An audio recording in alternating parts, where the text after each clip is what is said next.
Imagine living in a world where your delicate features, your flawless skin, the gentle curve of your lips were not gifts to cherish, but marks of doom. Where being born with the face of a young god didn't promise love or fortune, but placed a silent, glittering target on your back. In ancient Rome, this was no cruel fairy tale. For countless boys across the provinces, the innocent grace of childhood was a curse that caught the eye of men whose power stretched from the marble hills of the Palatine to the furthest edges of empire. At the tender age of 12 or 13, while most children still chased lizards across dusty courtyards, boys like Lucius found themselves selected, singled out not for intellect or noble lineage, but for the simple crime of being beautiful. Their wide eyes, perfect teeth, and soft, unblemished limbs became more valuable than family, more precious than liberty. A boy's youthful beauty was currency in Rome's vast market of desire, traded between patrician households, measured by the same cold standards as any prized piece of livestock. Today we live in an age that worships beauty, pouring fortunes into creams, surgeries, filters, believing it to be a golden key to doors once locked. But history whispers a darker truth. There were times when beauty wasn't opportunity, but damnation, when it wasn't the promise of opening doors, but the guarantee of never stepping freely through them again. Before we descend deeper into the marble corridors and shadowed chambers where these selections unfolded, if you believe stories like these still matter, if you want the hidden truths of history laid bare, consider subscribing, and let me know where in the world you're listening from.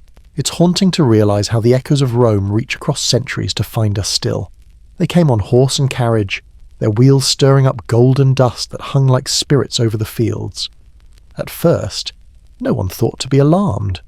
Rome always sent men in fine woolen tunics and stamped sandals to manage something. Tax assessments, boundary disputes, the occasional conscription. So when these travellers arrived with respectful bows, their tunics edged in modest embroidery, their hands soft but bearing wax tablets and styluses, villagers offered cautious hospitality.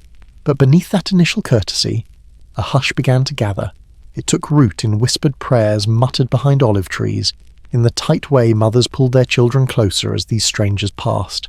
Because soon it became clear these men were not here for barley quotas or to weigh goats. Their eyes drifted too easily to boys helping to unload market carts, or lingering at the fountain after drawing water. They looked not at muscle or labour calluses, the things recruiters for Rome's legions inspected, but at softer qualities, the arch of a cheekbone, the smoothness of unmarked skin, the careless grace in how a boy might laugh or flick water at a friend. In Etruscan hillsides where vineyards rippled in the breeze, older women clucked and snapped for grandchildren to come indoors when strangers neared. In the narrow lanes of Campanian farmsteads, fathers set rough hands on young sons' shoulders, squeezing a silent warning that neither understood, only felt. "Stand straighter," some urged nervously, still hoping this might be a chance to curry favour with Rome. "No, stay by your mother's side," others cautioned, fearing exactly that same attention. Rumours worked faster than the hoofbeats. They spread through forums and baths, carried by merchants and travelling priests who had seen what became of boys taken by these so-called stewards of Rome. "They're seeking concubines for the grand houses," muttered a potter in a smoky tavern, his hand shaking around a chipped cup of sour wine. "They say in the capital a boy's face is worth more than a cargo of silver, and perhaps worse than rumours were the attempts to hide. Some families tried to stain their sons' faces with walnut husks, hoping a darker hue would seem less rare, less precious. Others kept boys inside for days, blinds drawn, lamps unlit even at dusk. It did little good, for the hunters of beauty did not merely wander aimlessly, hoping for luck. They carried lists, census scrolls from the last time Rome's scribes passed through, full of offhand remarks, casual notations like remarkably fine-featured eldest son or uncommon fairness in complexion, small notes left by low-level census men simply trying to be thorough. But now these details had become snares. The men from Rome used them as guides, moving purposefully from villa to villa. At each stop, they inquired after names, matching hesitant faces to ink on parchment. Their glances were clinical, not cruel, but there was something far colder in that. Compassion might allow a heart to flinch. Commerce simply calculated. At one modest villa perched over terraced olive groves, A steward named Marcus descended from his cart with polite nods. He was elegant but plain, hair carefully oiled, a faint scent of myrrh clinging to his tunic. He offered greetings, praised the ordered rows of trees, complimented the craftsmanship of the simple stone water basin, all before turning that appraising gaze toward the children peeking out from behind their mother's skirts. His expression never shifted, neither warm nor malicious. He merely examined. A boy of about 13, slender, hair falling in loose chestnut curls, was soon guided forward by the nervous pressure of his father's hand. "Lucius," the steward repeated softly, consulting his scroll. "Yes, there was a note about your family, that you were singularly blessed with beauty." The words were delivered almost reverently, as if quoting from some sacred Roman ode. But the father's face paled, his hands opened and closed at his sides, torn between pride and terror. Because what greater honour than to have a son so lovely Rome itself coveted him? And yet, what greater fear than to know such a prize would be taken, moulded, and displayed for pleasures no humble family could truly comprehend? Marcus gestured gently, as if to soothe. "The Domus Livius values refinement. You understand. They protect what they claim. Your son will be safeguarded, instructed in all the graces befitting a home of distinction." A promise that sounded like fortune, yet dripped with quiet finality. The boy's mother reached out, knuckles white as she touched her child's arm, as though trying to memorize the warmth of him in that final moment. Lucius looked from her to Marcus, confused, only half grasping that his life had been redirected forever with a few elegant words and the scratch of a stylus on wax.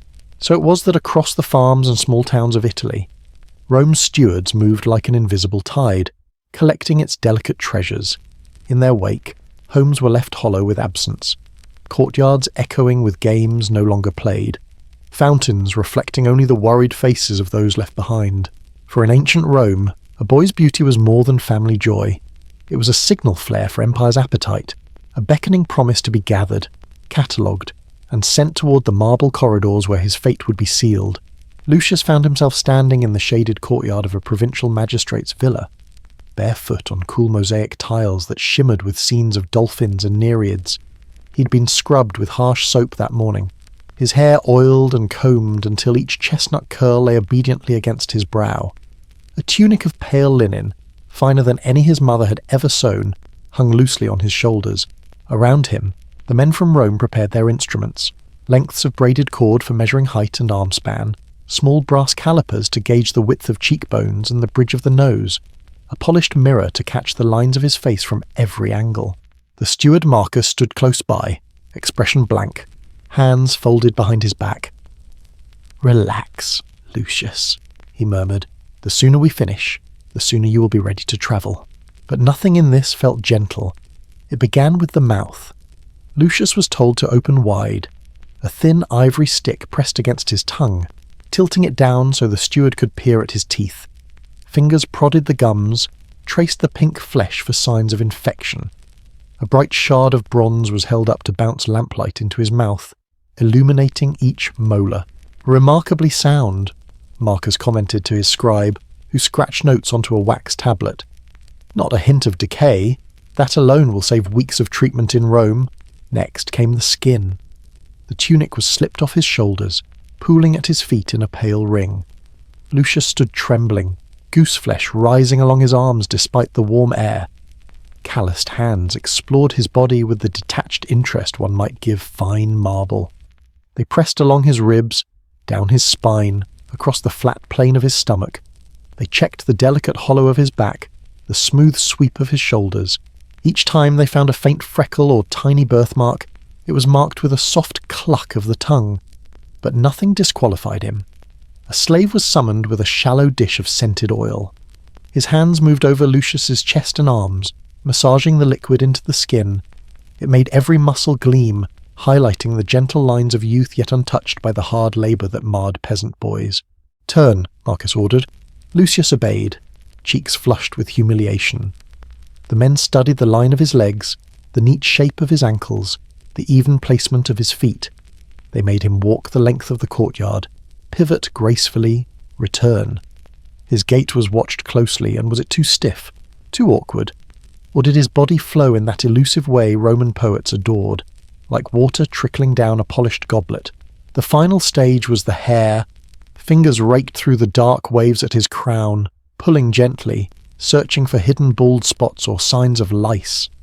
The steward lifted a single curl and let it fall. "It takes light beautifully," he murmured, almost to himself. "Imagine it perfumed and bound with small gold clasps." The scribe wrote it down: hair dark chestnut, lustrous, skin clear, minor sun freckle, teeth perfect, eyes symmetrical, voice yet to be tested. For the first time, Lucius felt as though he no longer belonged to himself. His body was now a ledger of qualities and minor flaws, balanced and calculated by strangers. He had become less a boy than an inventory of delicate features, a living treasure to be conveyed to Rome. Nearby, his father watched with dead eyes, hands twisting the hem of his worn tunic.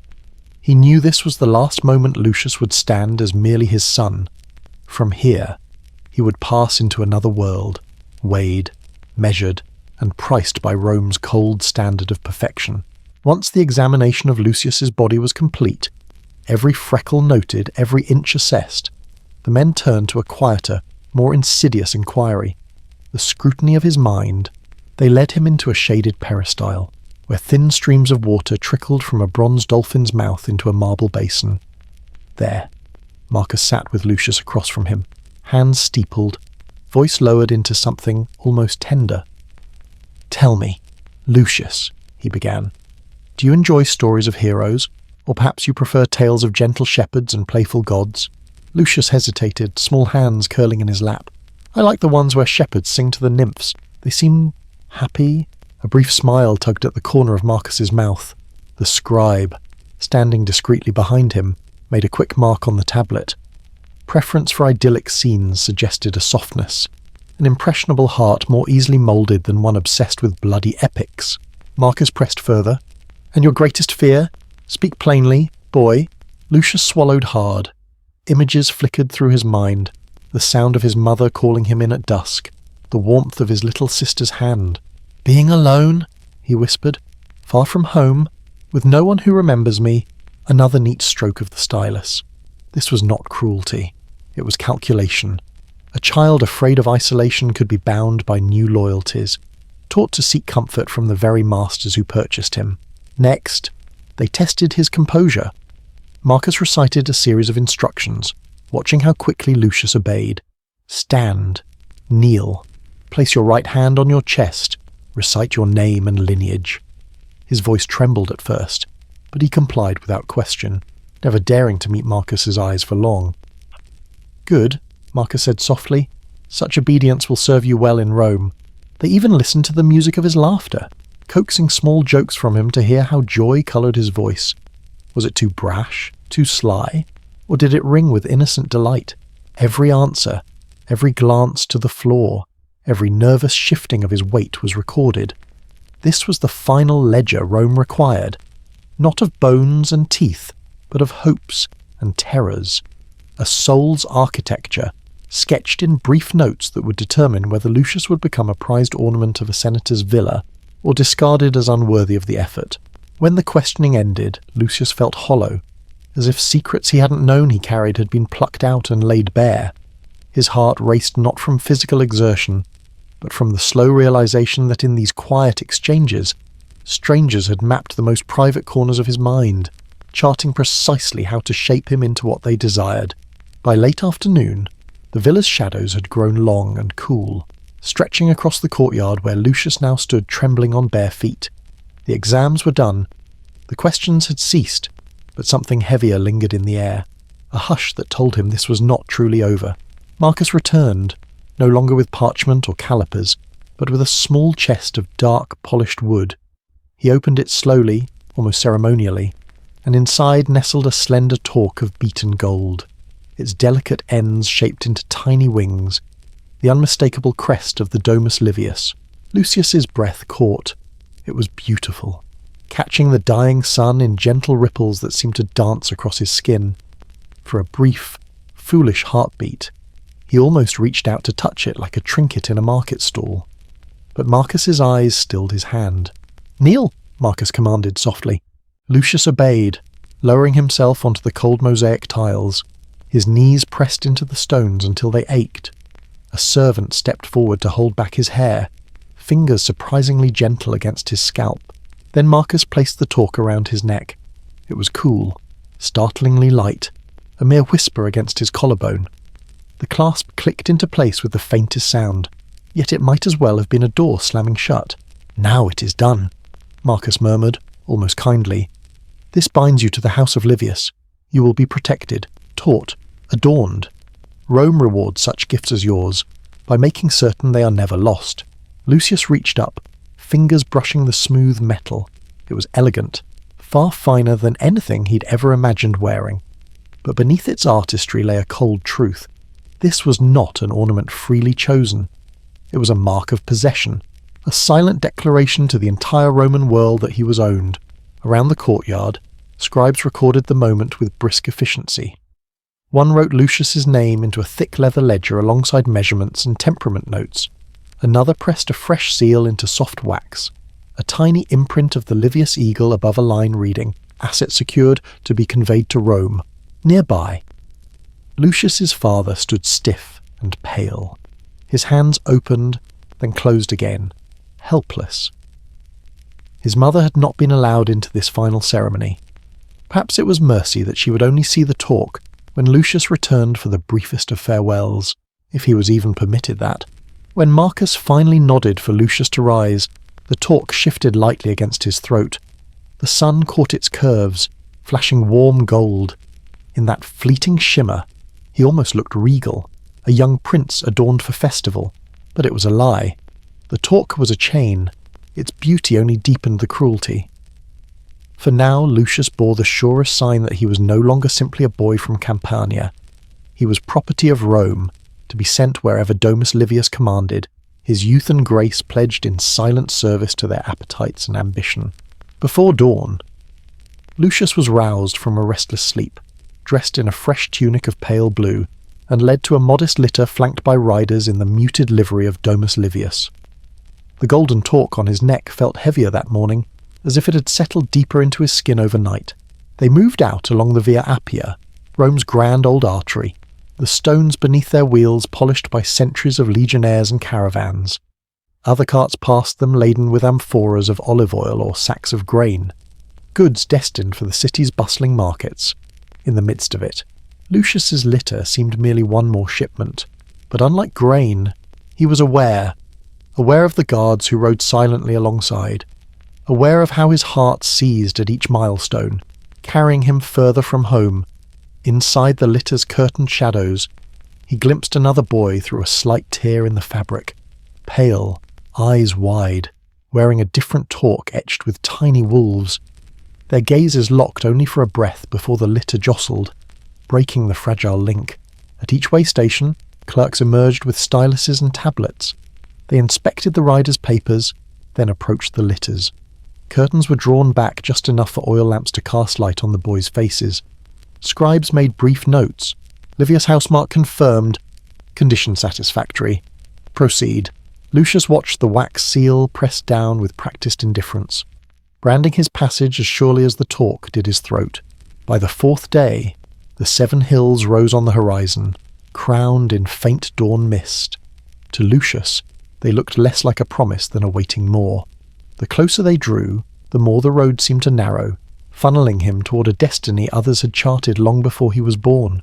When at last the caravan turned toward the sprawling estates on Rome's southern edge, Lucius clutched the torque at his neck. It was warm now, moulded to him, a beautiful shackle, guiding him unerringly into the marble jaws of the empire. The Domus Livius sprawled across a hillside just beyond Rome's crowded insulae, a palace of sweeping colonnades, fragrant gardens, and gleaming marble that reflected afternoon sun like water. Statues of winged boys and languid nymphs lined the pathways, gazing forever skyward, their stone eyes hollow with silent invitation. Lucius was led through courtyards where peacocks strutted and bronze fountains whispered. His feet padded over mosaics more intricate than any tapestry his mother had ever woven. Slaves bowed, scribes scurried by with scrolls, all moving to an order he didn't yet grasp. That first evening, He was bathed in scented oils by older boys whose hands moved with practiced care, smoothing perfumed balms into his skin. They spoke little, only offering gentle instructions. Keep your shoulders back, smile when greeted, never stare too long at a guest unless they wish it. The next morning, his lessons began in earnest. A slender Greek named Callistratus, draped in fine wool, his fingers always stained with ink, taught Lucius to recite lines from Ovid, over and over, until each verse flowed from his lips like honey, sweet and clear, timed to please Roman ears accustomed to polished eloquence. Afternoons belonged to movement. A music master clapped rhythms, forcing Lucius to step, pivot, bow, with a subtlety that seemed effortless only because it was painfully rehearsed. When he faltered, a cane tapped lightly at his ankles. "You are not a soldier," the instructor chided. "You must glide, as though your feet barely touch the earth." Evenings were for softer arts. Older boys, many already claimed by Rome's wealthiest patrons, would lounge beside him on carved couches, teaching him the art of laughing at small jokes, of tilting his head so lamplight caught his hair just so. They practiced pouring wine into delicate goblets without spilling a drop, fingers curled elegantly around slender stems. At times, Lucius glimpsed himself in polished bronze mirrors, hair gleaming, skin luminous from endless unguents, posture gentle yet enticing. A stranger stared back, still baring his eyes, but with something softer in them now, something half-emptied of who he used to be. Yet this was precisely what Domus Livius desired. Not merely a boy from Campania, but a living testament to their influence. Beauty so carefully sculpted it appeared born of the gods, offered as silent tribute at feasts, ready to smile when bidden, or weep, if that was what would most please the watching crowd. Years later, when Lucius would drift through the perfumed galleries of Domus Livius, hair adorned with tiny golden clasps, skin gleaming under layered veils, guests would murmur praises not to him, but about him. "What a treasure your house possesses," they whispered to the matron, eyes lingering just a little too long. "Truly, Rome's gods favour your lineage." He had learned by then to bow with a graceful incline of his neck, to smile softly and let his eyes fill with a gentle warmth that seemed both innocent and inviting. Every glance he offered, every delicate step he took was measured, rehearsed, perfected. But inside, something fragile had long since been traded away. Sometimes, alone at night beneath silk canopies heavy with foreign spices, Lucius would press his hand to the torques at his throat, though by then it felt as much a part of him as bone or breath. He still remembered the first cold touch of gold on sunburned skin, a boy too startled to weep, too proud to plead. He could no longer recall his mother's face clearly, the outlines blurred, replaced by the practiced smile Callistratus had drilled into him, the measured laughter taught by older boys who no longer laughed sincerely themselves. Rome immortalized its triumphs in marble, chiseled soldiers marching forever along friezes, emperors raising arms in silent victory. Yet there were no monuments to boys like Lucius. Their beauty was meant to be fleeting, consumed in banquets and whispered verses, vanishing into memory as if it had never been. Centuries on, the ruins of palaces stand bare under the sun. Tourists pass columns where once laughter sparkled like crushed glass on marble floors. They pause to photograph arches, to run hands along stone etched with faded laurel crowns, never knowing these same walls once watched boys with luminous eyes pour wine, recite odes, or weep quietly in perfumed corridors. And so their stories linger only as a question. How easily does a civilization, any civilization, turn innocence into currency? Because the tragedy of how boys were selected as male concubines in ancient Rome is not merely history's burden. It is a mirror, reflecting how beauty still buys and sells, how children still become trophies draped in the expectations of those far more powerful. Perhaps that is Rome's truest legacy. Not the roads or aqueducts, not the marble facades still standing after 2 millennia, but the haunting lesson that elegance often masks cruelty, and that we must decide, in our own time, whether to be mere spectators or the ones who finally break the pattern. This is their echo, and it is our reckoning.